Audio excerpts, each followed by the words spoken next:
Did 11-year-old Audrii Cunningham ever have a chance? Her mother is now posting heart-wrenching messages about how she, quote, failed her daughter. The father had her living in his home with his grandparents, and in the backyard is a Nazi Aryan brother covered in hate tattoos who would take her to school alone in the car with him with a sex offense. In the last hours, we learned that this 11-year-old little girl, do any of you have little girls or little boys that are or were 11 years old? This little girl's body was weighted down with a rock, tied by rope to her body. Who could do that to an 11-year-old little girl? I mean, take a look at this guy. Would you leave your child alone with him? Much less put her in the car with him, give him access to your home with your child asleep in the bed around him? I mean, think about it. One of his last offenses on his rap sheet, oh yeah, he got a sweet plea deal, didn't have to register as a sex offender, and walked free over and over and over and over and over. But this time, he had access to a home and was caught in the bed with a minor child, a girl, and had taken off her underwear and PJ bottoms. Now he has access to Audrii, and now Audrii is dead at the bottom of a river, weighted down by a rock. Oh, yeah. Texas, it's on you. You have the DP, death penalty, needle.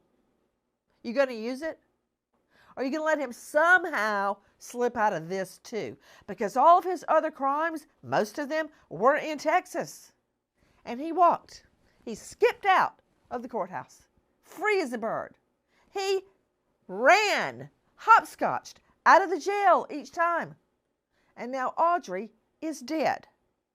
I'm Nancy Grace. This is Crime Stories. Thank you for being with us here at Crime Stories and on SiriusXM 111. Wow, what we have learned overnight by taking a long, hard look at a formal affidavit used as an arrest warrant. Wait till they perform those searches. But right now, joining me, in addition to an all-star panel to make sense of the evidence as we know it right now, this lady is a hero. The lady that called police when she spotted this Nazi Aryan brother sex perv who I believe murdered an 11-year-old girl, Audrii. I believe he raped her, and I believe he weighted her body down with a rock and threw her body in the river. Joining me right now is Leslie Gaskins. She is an Exxon employee, and she's the one that called 911 and landed his rear end behind bars. Of course, then he started lying and lying and lying, but despite his lies, police managed to find Audrii's body. Leslie Gaskins, thank you for being with us. Thank you for having me. Ms. Gaskins. I'm very excited. Yes, ma'am. Tell me what happened when you see the defendant covered in all his tattoos. I don't know if you could see his swastika or not, but tell me what happened when he came into your Exxon.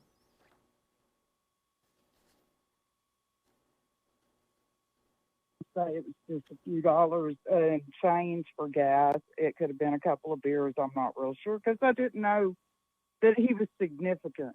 That he was so ugly. I keep saying that. He's just so ugly and so creepy looking that you just don't forget his face. And it just, I don't know, his face just stuck with me. And then the next day when I saw his mugshot and they said to call, if you had seen him, I called right then. Didn't even hesitate. What, when he came into your Exxon, are you saying that it was either for gas or beer? Yeah, it was, yes, And I'm yes, ma'am. curious, hold on, let me get my writing pen. What time of the day did he come in? It was after 9 o'clock, I believe. I'm not real sure. 9 It, a.m., 9 p.m. a.m. a.m. I worked the day shift that day. Question, was this on February 15, the day Audrii went Yes, missing? ma'am. Yes, ma'am. Yes, ma'am. I worked the day shift that day. What time do you go in? I go in at 5:15 in the So morning. you're there first thing in the morning. Now, February 15, I believe, was a Thursday, correct? Yes, ma'am. So you're there at 5 a.m., 5:15. You get everything opened up and ready. What were you doing? Were you behind the counter when he came in? Yes, yes, ma'am. There was a line of people, and he was just in the middle of the line.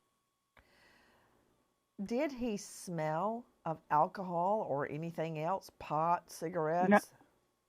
No, no, I didn't notice, and he wasn't dirty like they said when he went to the mechanic shop. Yeah. He wasn't dirty and all that either. So this is 9 a.m. I'm trying to place that time in the line of events that we have so far. Do you recall what he was wearing? I don't. What about him stands out to you? His face, his beard, his eyes. He has like a crazy eye. Yeah, does one look one way and one look the other way? It kind of does, yes, ma'am. I've tried to figure that out because in some pictures, they look like they're both looking at you, and in others, one looks like it's looking off. Yes, yes. And I think he's was kind of a regular here. I think I've seen him in here before. What's your recollection? Because I remember his eyes. He's just... The eyes, yeah. The first time I saw his eyes, they're very light blue, and they're piercing, and there's just something off. Now, could you see all of his tattoos? No, ma'am, I don't think I could. I think I could see like a little bit around his neck. I think he had a T-shirt on. He didn't have a tank top. Did you by chance see his hands? Yes, but I really didn't pay that much attention. Darn. I'm wondering if there were any scratches on his body, on his neck, his chest, his arms, his hands. Did he have on a long sleeve shirt? No, I don't think so. Did he say anything to your recollection? Just whatever he was getting, you know. It's 433 in gas keeps sticking in my head. Okay, so 433 in gas. At that time, you noticed him and you remembered him because of his eyes and his tattoos. And what happened next? He leaves. You don't think any more about it until when? Till I saw him on Facebook the next morning. What did you see? His mugshot saying if you'd seen him, he was the last seen with Audrii. If you had seen him, please call. And so I did. Would it concern you if he gets out on bond, if he's walking free? Yes. Why? Yes, definitely. Yes, because he's dangerous. He's crazy. And he you're a doesn't witness. need to be out. Did you ever meet or see Audrii or her father or mother or grandparents? I know my daughter is friends with Audrii's mother. And we've known Audrii when she was smaller, but not seen her here recently. Why wasn't the mother living with her? I have no idea. Because it sounds like to me, she was in a worse situation than if she would have been with her mother. You know? Does the mother live in town there? She lives in Livingston, I believe. Okay, with a population of a little over 5,000 people, how far away could it be? Yeah. Did you know her dad? No, I do not know him. Do you know how the dad knows the perpetrator? Friends. If you look on his Facebook, they have. He's been tagged in posts of the dads for years. It looks like. You are hearing the voice of Leslie Gaskins, the Exxon employee who saw the suspect on the morning that Audrii goes missing and called police. Miss Gaskins, thank you. I hope you are prepared to testify. Yes, ma'am. Absolutely. I will do my part. He shouldn't have never been out anyway, not with his rap sheet. He should have never been out. Ms. Gaskins, thank you so much. Joining us now, an all-star panel to make sense of what we know right now, but overnight, this is what we learn. Listen. According to court documents, Don Steven McDougal used a rope consistent with a rope seen in his vehicle 2 days earlier during a police traffic stop to tie a large rock to the body of Audrii Cunningham to weigh it down in the Trinity River. Investigators were able to locate the body of Audrii Cunningham in the Trinity River by using cell phone records and video analysis, but they also needed help from the Trinity River Authority to lower the level of the water on the river so divers could find Audrii.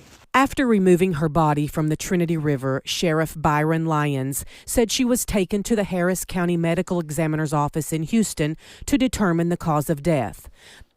Joining us an all-star panel, but first to Bob Price joining us, Associate Editor, Senior News Contributor, Breitbart, Texas. Bob, thank you for being with us. Tell me about the rock that was used to weight down this 11-year-old girl's body.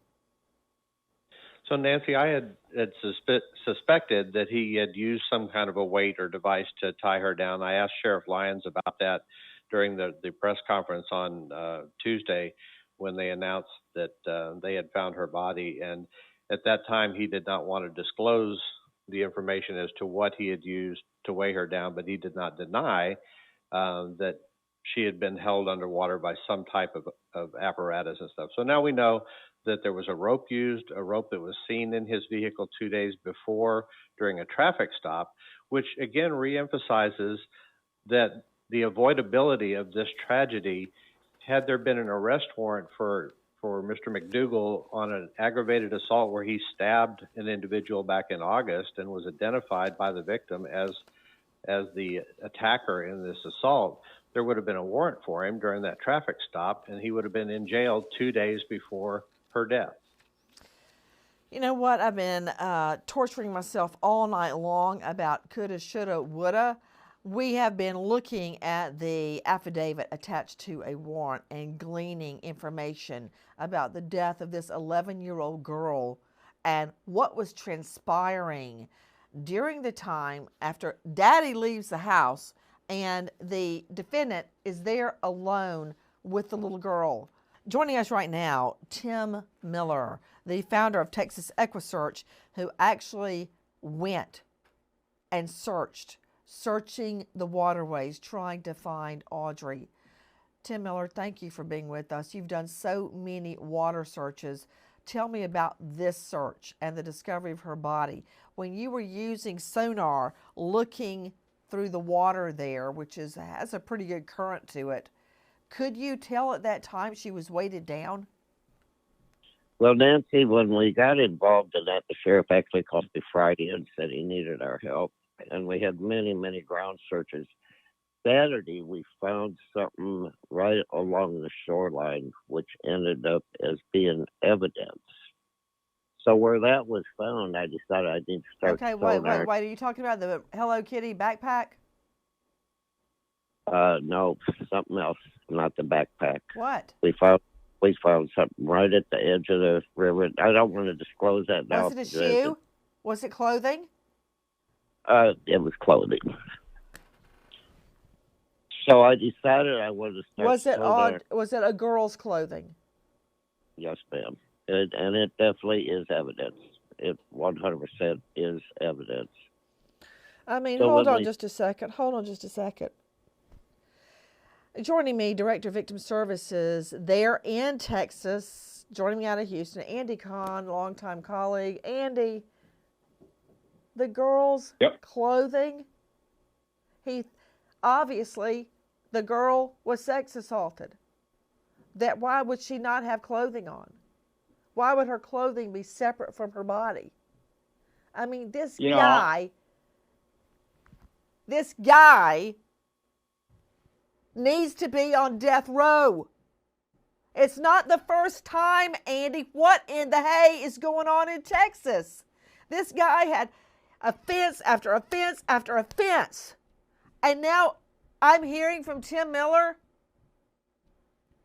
article of clothing found at the edge of the river. And Tim Miller, who, by the way, is a crime victim himself, his daughter was murdered, is out there and sees this. What's going on? You know, Nancy, there's a reason we have the death penalty in the state of Texas. And McDougal is now the poster boy why we have the death penalty. No. You can blow your horn about Texas injustice, but why was this guy, why was he out free? He had already crawled in between the sheets with another little girl and taken off her underwear and PJs. He's got one offense after the next, after the next, after the next. The man is using meth, for Pete's sake. The Nazi tattoo alone should have gotten him kicked off the property. That didn't work. But that said, don't start preaching to me about Texas as a death penalty. I want to know what this guy's doing out walking around to start with. The state of Texas failed 11-year-old Audrii Cunningham. Blah, no ifs, blah, ands, or buts. blah. The state of Texas failed this 10-year-old girl back in 2007 who he evidently was trying to sexually assault, and he got a sweetheart deal. He got sweetheart How deal did you know after she was 10 years old? I didn't know that had been made public. Yes, it is. I'm looking at it right now. We were trying to protect her identity. Yes. Another 10-year-old girl, very similar to Audrii. Correct. Very similar. And now this. I mean, you know what, Andy Kahn? My dad, God rest your soul, Daddy, would have killed this guy if he had tried to get in bed with me or my sister or brother. I don't understand why he got a cheap plea deal. And on the cheap plea deal, Andy Kahn, he didn't even say, I'm guilty. They let him plead nolo contendere. He wouldn't even admit what he did. I mean, talk about a sweet deal. Texas justice, rear end. And they cut it down to enticing a child, which isn't even an offense that you have to register for. And that brings us to what we're going to be doing next legislative session. And I made a promise, and I'm going to continue their promise, that we are going to make a you bill. Think I trust a bunch of politicians in a room together? No. I trust you, Andy. I know you're going to do the right thing. Yeah, and I'm going to make it happen. Can I get to legislation? Let me guess, it's going to be called Audrii's Law. Yep, unfortunately, that's great. as you well I don't know, want the child dead so she could have a law named after her. I want her alive. I can't have what I want. Now the only thing I can get is a death penalty. That's the only thing we can work toward now. But that said, you can tell me about your legislation later. And don't worry, I respect what you're doing. I value what you're doing. I want you to do it. But I guarantee you, if you leave one little crack in that legislation, some defense attorney is going to find a way around it so it won't apply to their client. Think about that. Tim Miller, can I get back to the search? Yep. You just got me so upset thinking about her being separated from her clothes. Now, I don't know what piece of clothing it is. It could have been a shirt. It could have been her pants. It could have been her underwear. But when you said it's definitely evidence, That makes me think it could have been her underwear. Well, it was definitely clothing, and it's definitely hers. So I decided to start doing side Was it her cam sonar. pants? Yeah.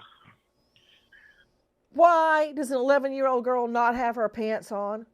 He raped her. He raped her. This animal raped this 11-year-old girl. Okay, back to the search.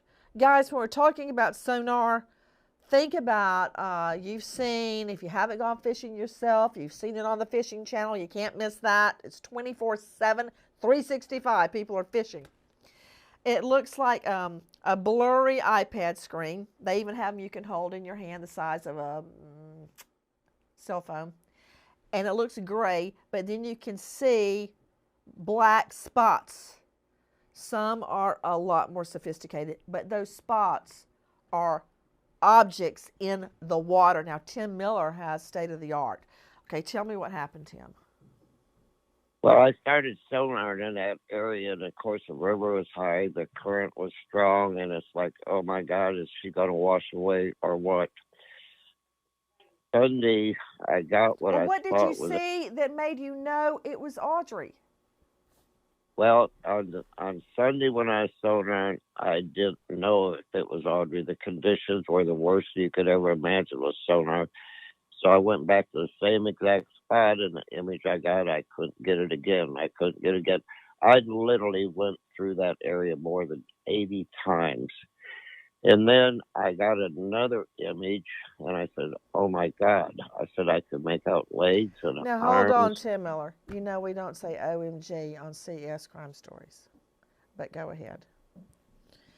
What did it look like, Tim Miller? How could you tell that it was a child versus something else? No, I could make out the body. So I went, but it wasn't as clear because of the currents, because of where it was. It was difficult at best, so that I kept sonar. And then Monday I sonared again. Tim, what went through your mind when you spotted that? You must have just been sick to yourself. I knew it was her, but I couldn't repeat it. And it's like, how come if there's something there, it's got to stay there. And so I got with the divers on Monday and the Texas Rangers. I showed them the image. Did you go down yourself? No, I didn't dive it. I don't even take a bath, but I'm pretty good at sonar. But let me ask you a question. So you guys are diving in a fast current in the river, correct? Well, on Monday when I showed them the image and we all got together, they said, "Oh my God, I think you're right. I think it's a body. We have to dive on it." Well, the currents were so strong and the river was high that they could never get to that image.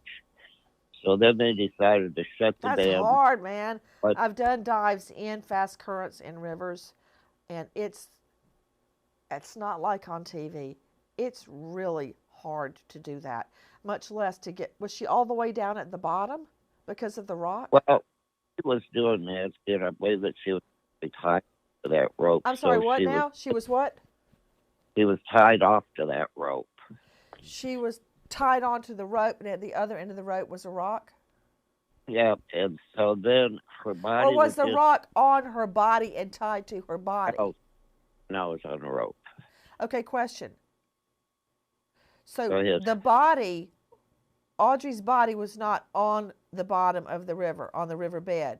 The rock was on the riverbed, and she was in the water? She was in the water. And so she was just swirling in there, and that's why I could never pick that same image up at the same exact spot. But I'm going to tell you the best thing he did, Nancy. The best thing he did was tie her off and weight her down. Because if he wouldn't have done that, and she would have floated, that current going 4 miles an hour, in 24 hours, she would have been 96 miles away. Just like Natalie Holloway. We'd never find her. The best thing he did for the search efforts was to go ahead and weight her down. Otherwise, again, in that current, and just think if she would have popped up at night when nobody was there, and In 12 hours, she would have been 50 miles away. So, you know, it was a blessing in disguise. So, yeah, when I got that image again, they dove on Monday. They could not even get to it because of the currents. They decided to shut the dam, let the water go down. And the next day when I got in there, they found her. Tim, what do you mean when you say she was swirling and swirling? Well, if you can imagine in a current, and there's a big swale there. It's between the Railroad Bridge and 59 South Bridge, which is close together.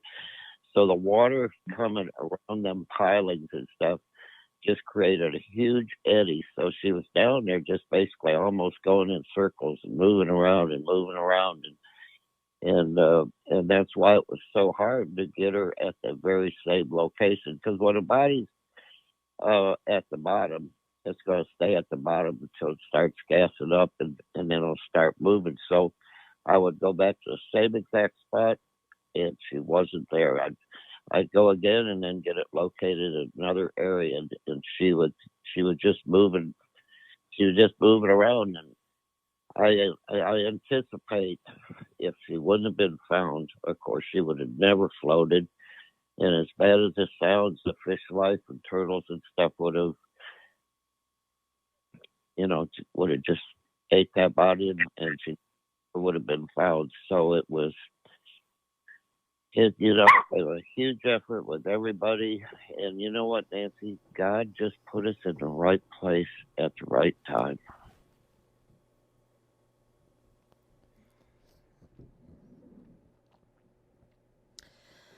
Tim, not everyone knows that you lost your daughter.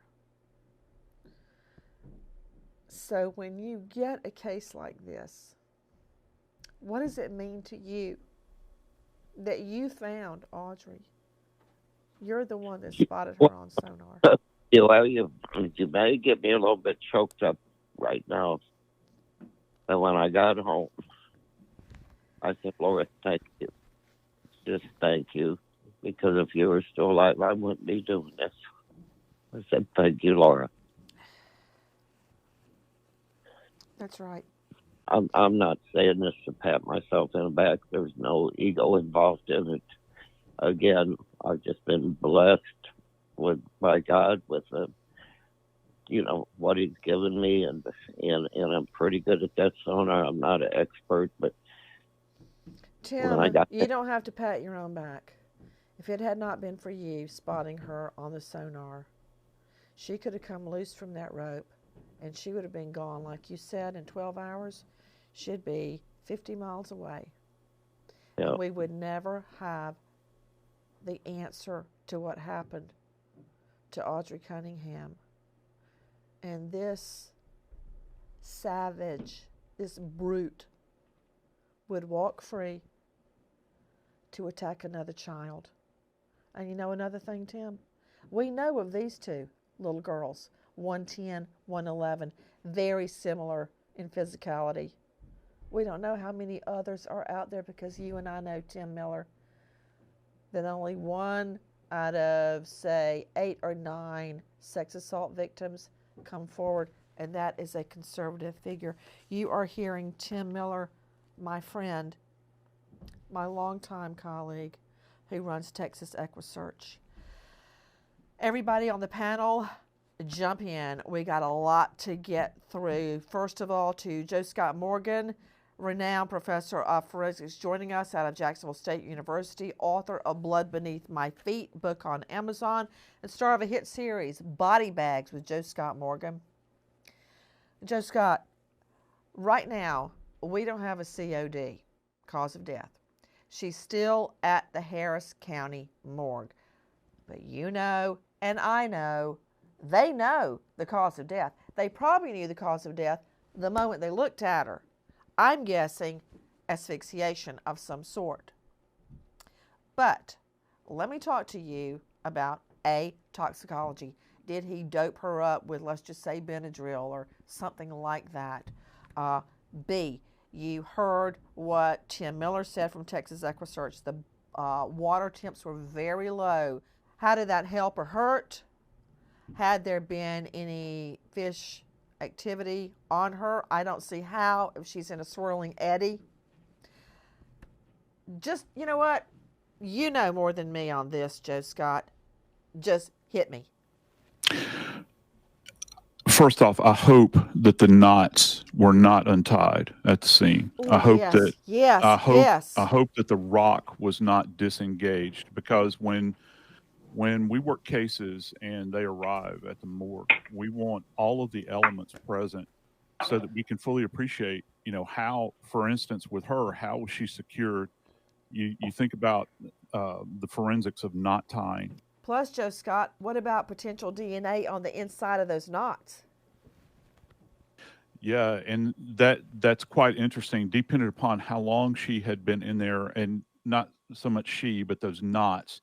Were there any protected spaces in there? Right now, my gut would say no, but Nancy, there's a saving grace here, and Tim had brought this up, and this is the beauty of this.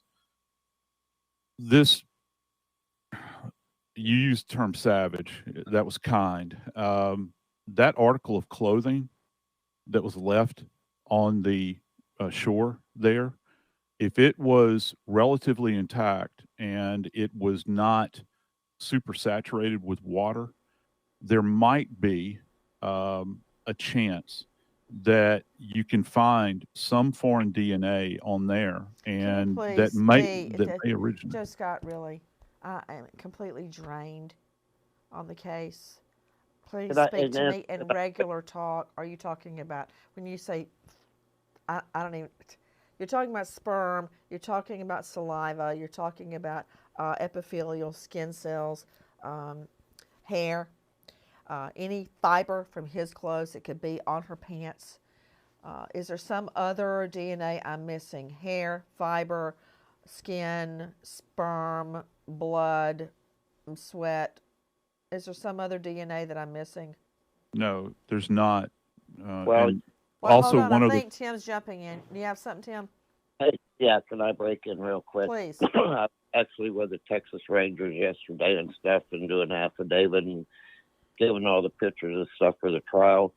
And one of the things that we talked about is, thank God that water was as cold as it was, because if he sexually assaulted her, there's possibly going to be able to get semen from her.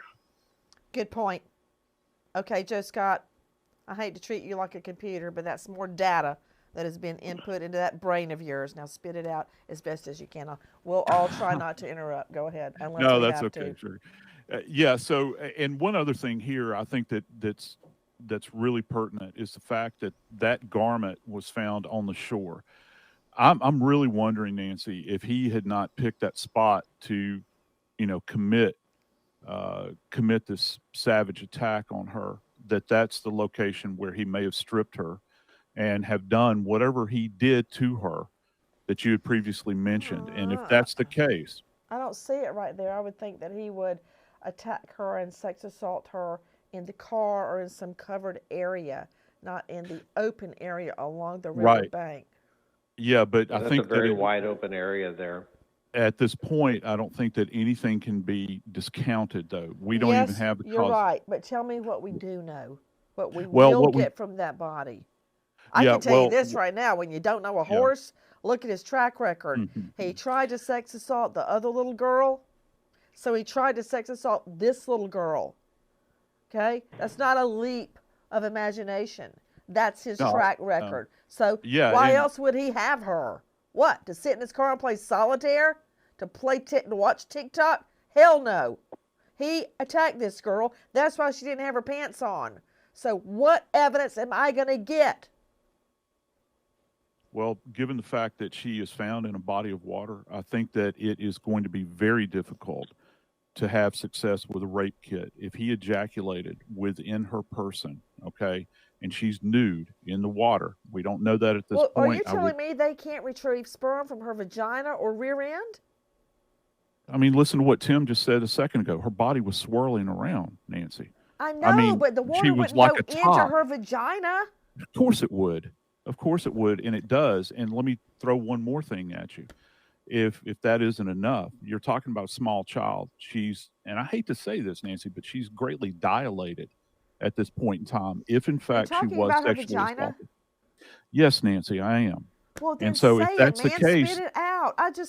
Okay, now actually you're making sense. If her vagina is dilated because of the water, is that what you're saying? yeah, no, because of the sexual assault. Because of the And sex assault, you're saying that's how water could penetrate the vagina. Because ladies, think absolutely. about it. When you get in the bathtub, you do not get water in your vagina. Same thing here. But what Joe Scott is saying, I think, is that because she, we believe, had been raped, her vagina is now dilated and water could enter and destroy the evidence. Oh dear Lord. Unless there's some evidence on her pants. Is that right? Yes, it is. And one other area here that might be a bit more protected, believe it or not, might be her fingernails. I think that with nail clippings in particular, because that's kind of a hooded area, if everybody will just look at their fingernails, if she scraped him, there might be a possibility that's still trapped beneath her fingernails. That's kind of a long shot, but that's what I would be thinking as Joe well. Scott, why don't we have a COD yet? I think that they're taking their time with it. One of the things I thought about, and this is way off topic. I'm really, and they have to consider this. I wonder if she was placed in there alive. I don't know Yeah. that, and they're trying to make a determination as to whether or not perhaps she had taken on water in life, and they would find evidence of that in her lungs. Also, there's a test that we do in the inner ear at autopsy that we check for drowning. I think that part of that is that's what's complicating this to this point. And also the Wait, suffocation. isn't it a matter of removing the lungs and weighing them to see if they're wet? Yeah. You can, and there's What a does that standard take? weight. 15 minutes?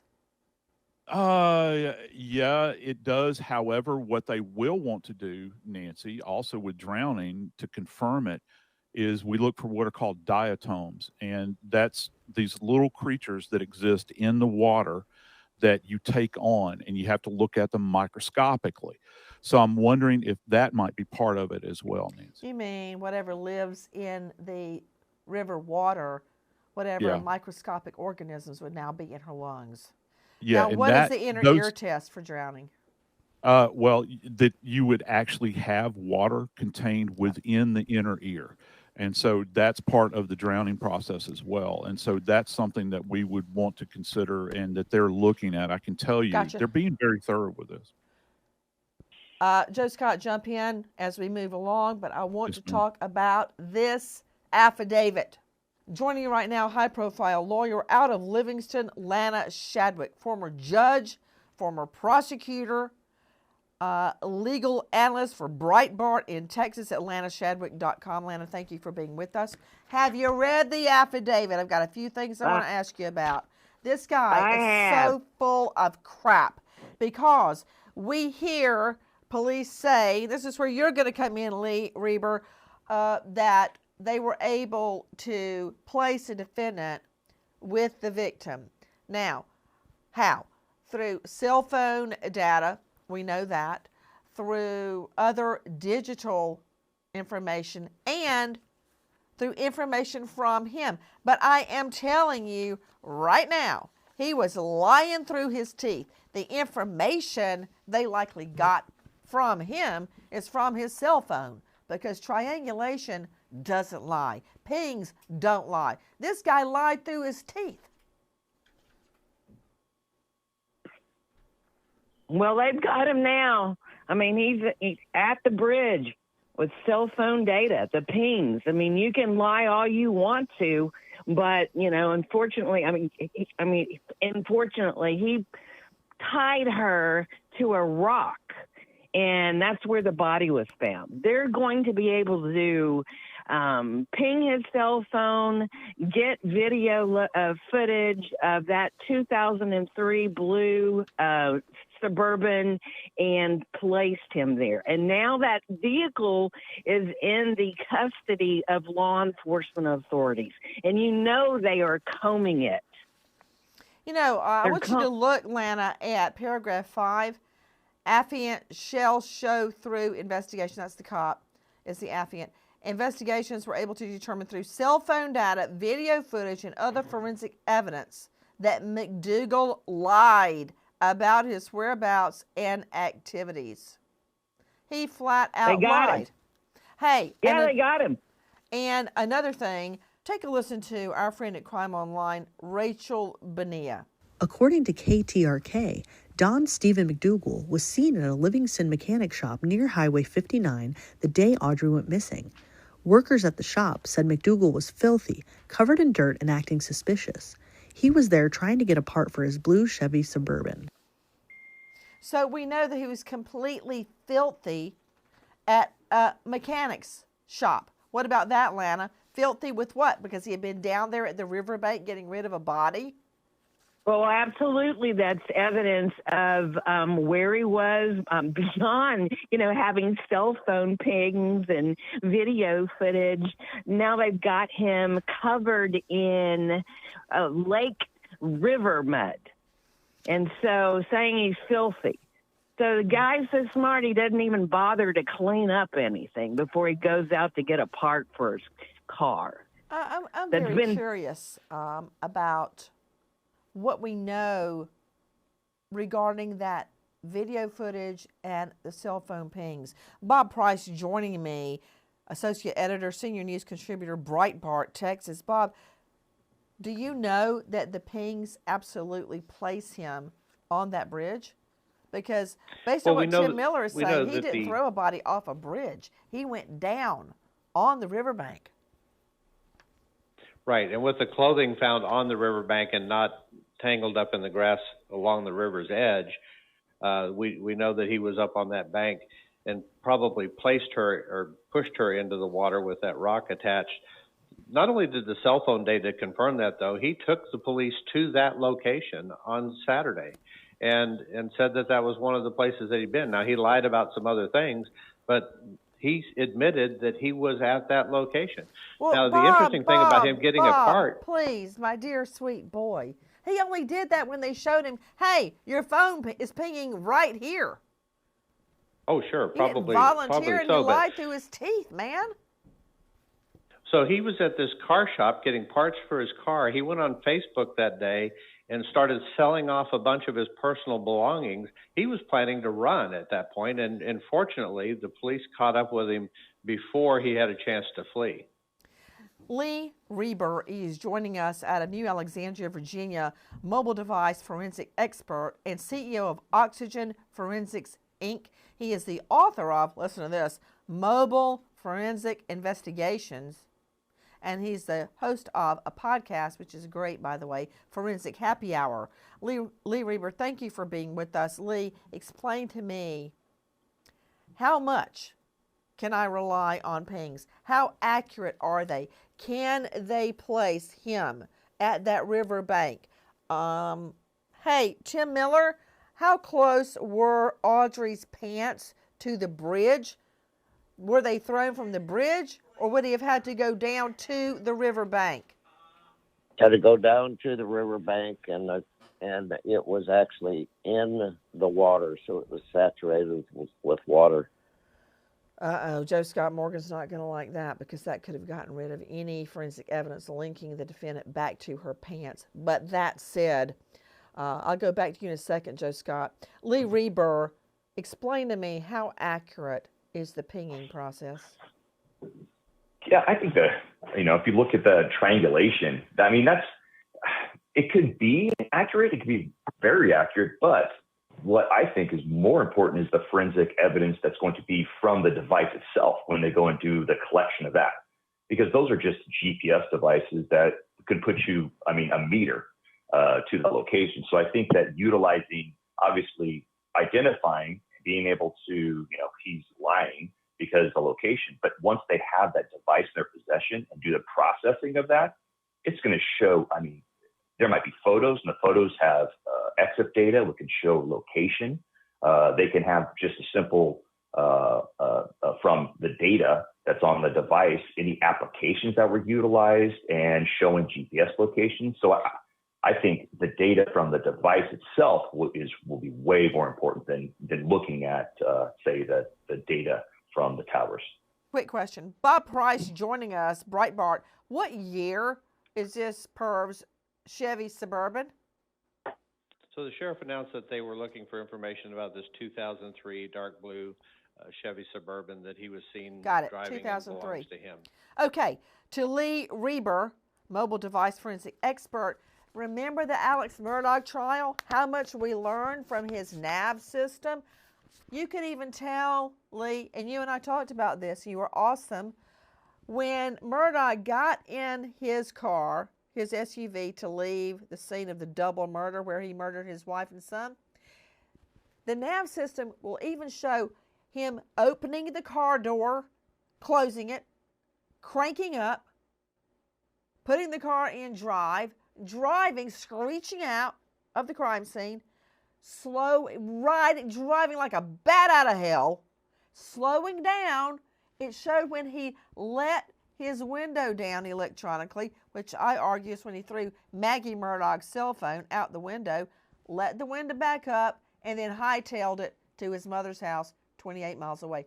It showed when he cranked back up, got back in, and went back to the crime scene and went, "Oh, dear Lord in heaven, my wife and son are dead. Let me call 911. It was all a lie. But those nav systems are amazing. Is there such a nav system in a 2003 Suburban? Well, the vehicle itself, I mean, in 2004, or if you remember the OnStar systems, they had OnStar systems. I know the 2004 Chevy Suburban has an OnStar. They all have computers with the nav system. 2003. Yeah, even in 2003. I'm just saying, and as old as the 2003, we had OnStar navigational systems that are running on all those, opening doors. It'd be treasure trove along with the data from the mobile device. They better get on that For subpoena to Chevy right now, because remember at trial, all that evidence, they had asked for it long ahead of time, but they got it during the trial or right before the trial. The defense almost got to keep it out. Hey, word to the wise in Texas. Lana, Andy Conn, you can pass this along. Get the nav system information now. Bob Price, what can you tell me about text messages between Audrey's bio mom and McDougal? Apparently, he was offering for the two of them to meet, stating that the little girl wanted to see her mom, and coincidentally offering to meet at the spot by the river where the little girl is found. So, Audrey, I've seen some of those posted on social media, and clearly he was trying to entice this mother down to that river. Now, that raises the question about when is the actual time of death for Audrey. Did he do something to her the night before and was trying to get the mom down there to do something with her as well? There's a lot of things that could come into play here, but clearly he was trying to meet up with her and using Audrey as bait, if you will, to get her down there to meet with him. And he also, we know Bob from what Price kept stressing, don't tell anybody. Quote, as long as no one says anything about it being set up, no one would even know. And Audrey, wouldn't say anything. And that's the MO that this guy has. He grooms people, family members, children, all of this. We know from what was said yesterday on the show that he assaulted a woman by groping her at a public party, a married woman, just months before this. We know that he was at the birthday party of another 11-year-old child just months before this happened. He's hanging around all of these types of people down there. This father has a criminal conviction for assault causing bodily injury. Maybe that's how they met somewhere. Are you saying Audrey's father has that conviction? Yes. So my speculation that they met in the penitentiary could be accurate. What's another thing that's very disturbing about these texts between Audrey's bio mom and the defendant, McDougal, is he is saying, I will take her to school and have you on the phone. I will take her to school tomorrow. This is Wednesday night. The next day is the day he was supposed to take her to school, but whoops, she ended up without her pants dead in the river. And he's talking to the mom the following morning, the day of the murders. Good morning. They're still planning to meet up with the girl.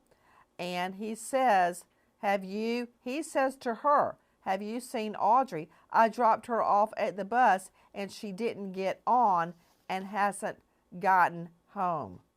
So he's lying in these texts to the mother. Bob?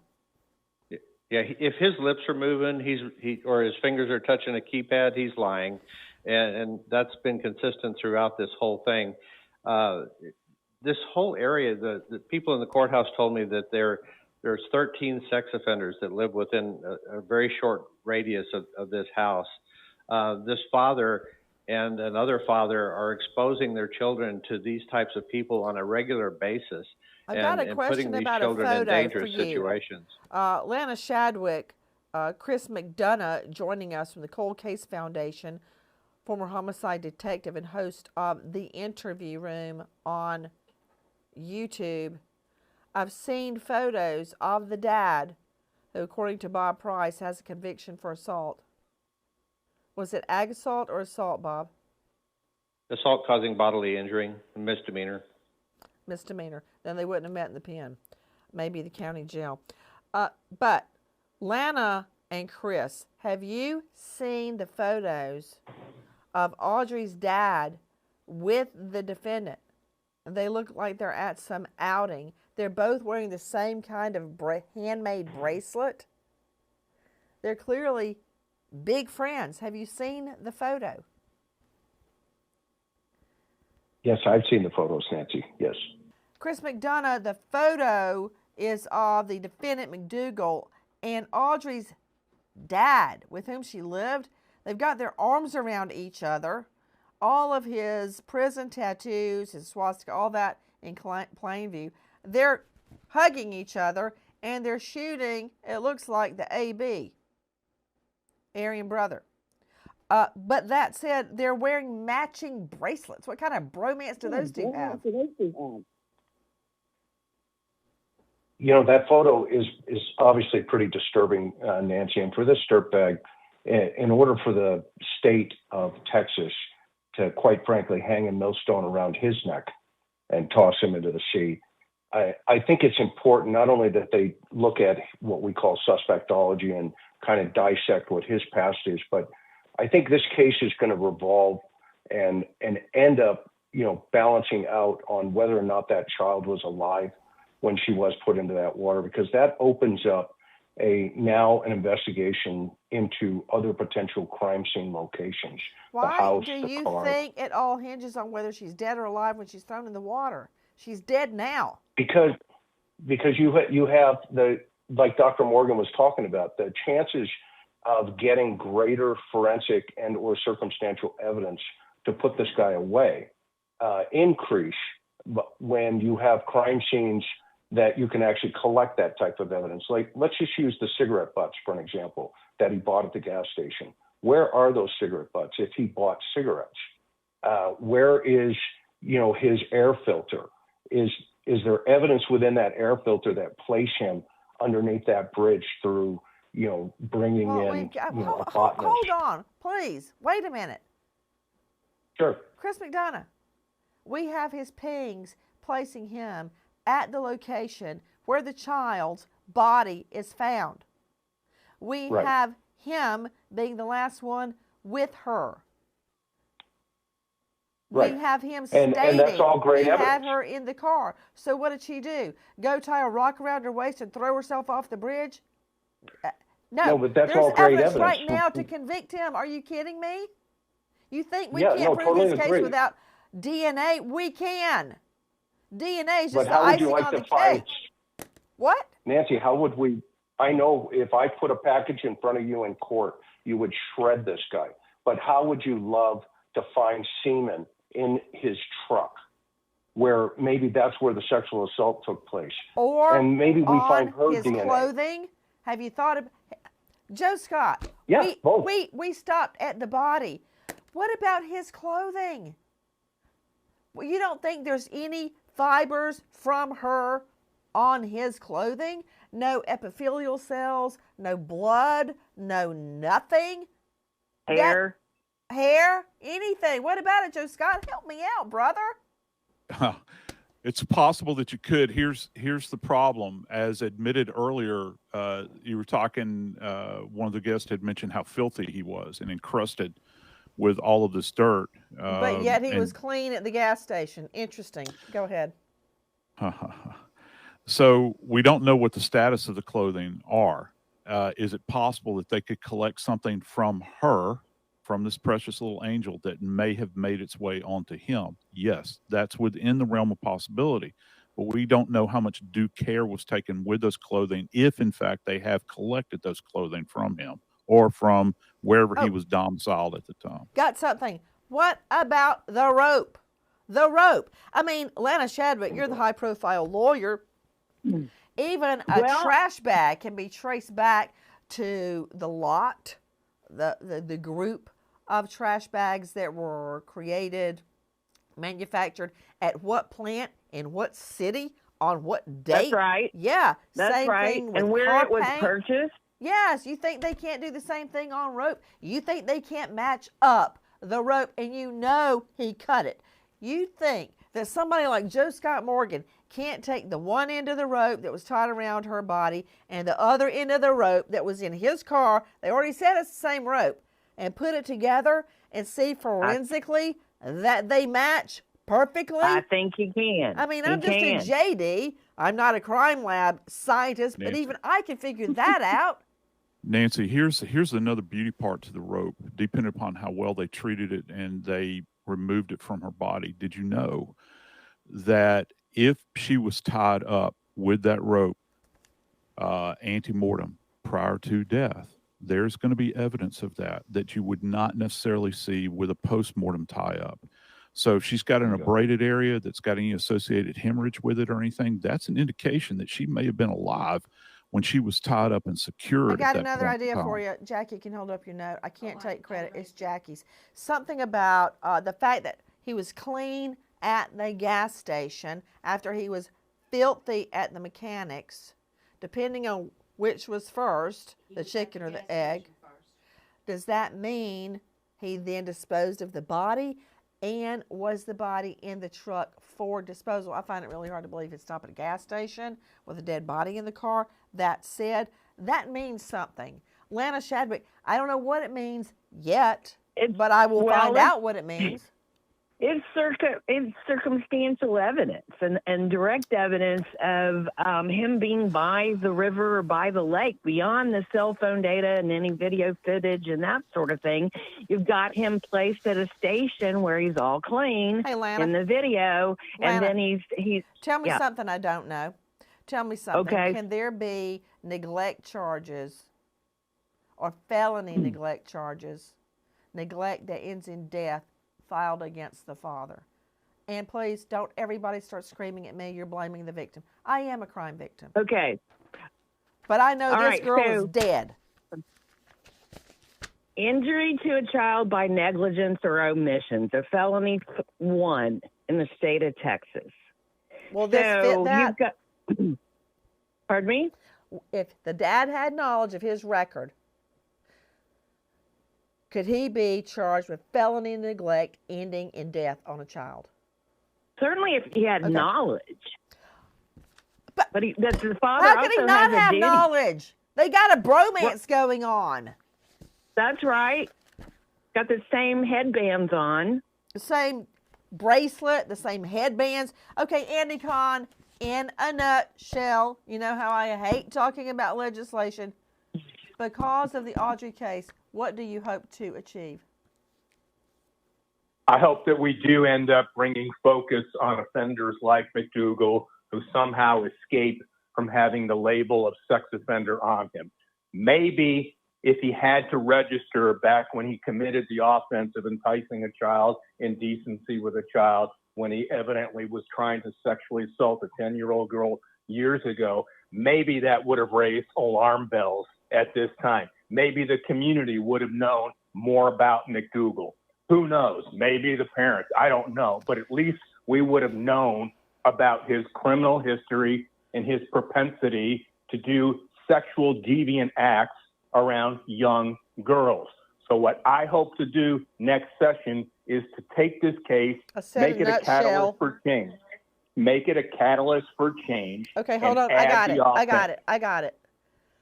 You know what I hate, Andy Kahn? You know what I hate? Woulda, coulda, Yep. shoulda. Yes, I want you to champion that, and I want it to pass. Maybe another little girl will be saved. Woulda, coulda, shoulda.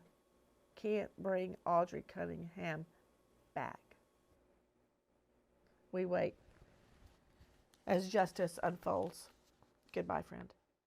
Guys, thank you for watching Crime Online with Nancy Grace here on YouTube. To get the very latest, subscribe to Crime Online here